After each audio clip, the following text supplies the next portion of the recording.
Tēnā koe te whare. Tēnā koutou te whānau o te whare paramata.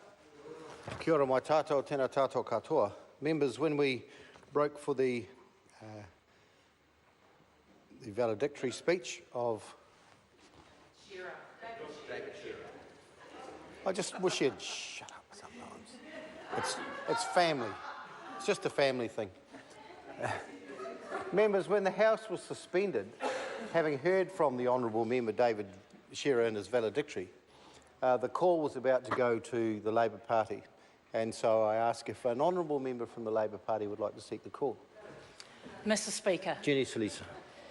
Thank you so much, Mr Speaker. Kia ora tātou katoa e te whare paramata, and thank you for this opportunity to take this call on the Point England Development Enabling Bill. Mr Speaker, Labour is dedicated to ensuring that our families have safe, warm, affordable homes, Mr Speaker.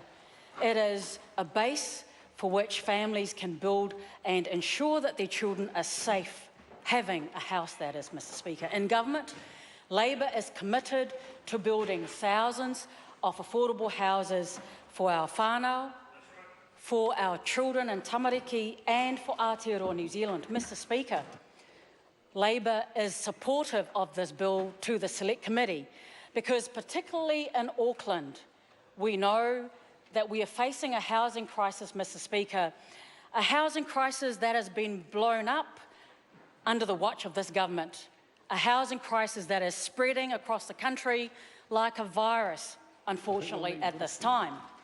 This bill, Point England Development Enabling Bill, has been designed to enable housing development on 11.69 hectares of land within the Point England Recreational Reserve of the Tāmaki Estuary. This reserve is owned by the Crown. However, it has long been held and vested in Auckland Council as a recreational reserve.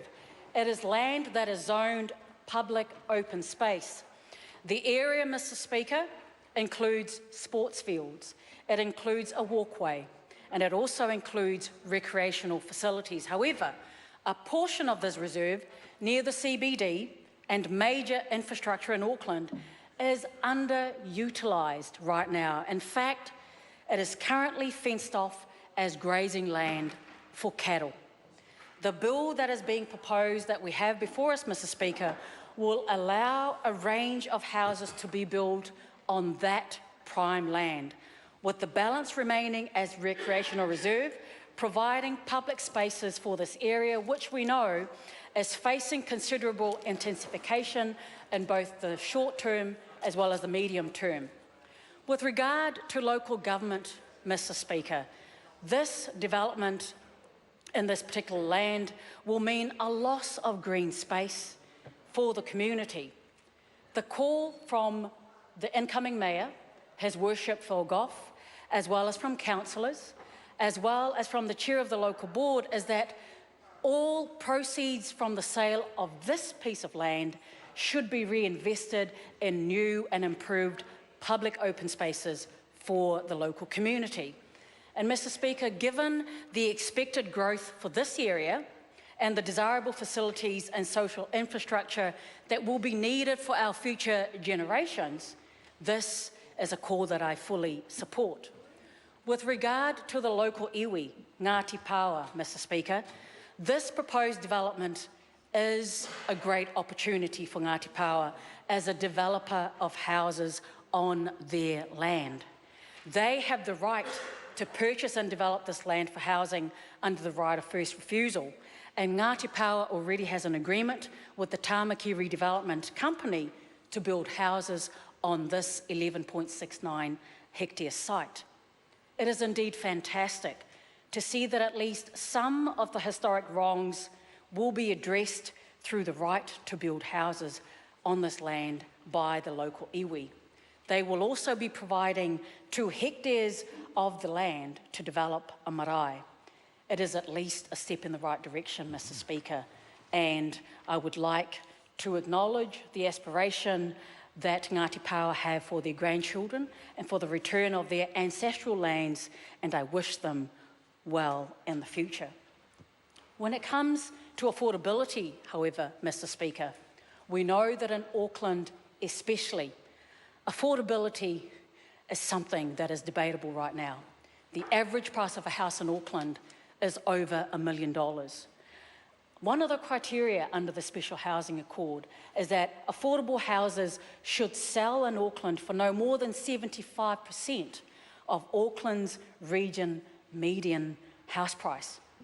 But that median house price, Mr. Speaker, is close to $900,000 as of October. It is a 5% increase on the previous month. And as we saw in New Zealand Herald's coverage yesterday, and I quote, this is in terms of Auckland's housing affordability, I quote, to get a KiwiSaver First Home grant on a property, up $5,000 for an individual, or up $10,000 for 2 or more buyers, it would have to be priced under $600,000. This is up from $550,000 in August. But the latest QV estimated median values shows that this increase has done little to make even the houses in the cheapest areas within reach of many of our first home buyers. And Bernard Hickey in the Herald yesterday is quoted as saying, across the rest of the country, house prices continues to hit new highs.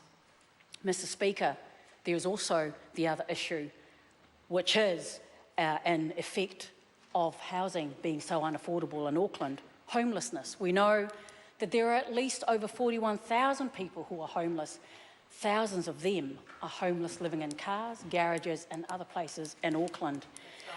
Although, Mr. Speaker, this bill is worthy for several reasons, it is only going to enable the development of 300 homes. The sad reality that we see in Auckland is that it needs to build thousands of homes, new homes, to be able to house the demand that we see in that city. The basic truth that we know is that too many of our people are locked out of home ownership. Mr. Speaker, there's also another issue, the issue of skills gap.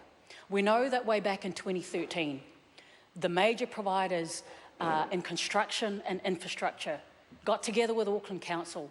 They wrote a detailed report. They presented it to the Cabinet Minister of the time, Honourable Stephen Joyce, basically setting out that in Auckland alone, they're going to be short by at least 32,000 skilled people just in construction and infrastructure. Mr. Speaker, before we can rebuild our own houses, including in Auckland, Mr. Speaker, we would need skilled people.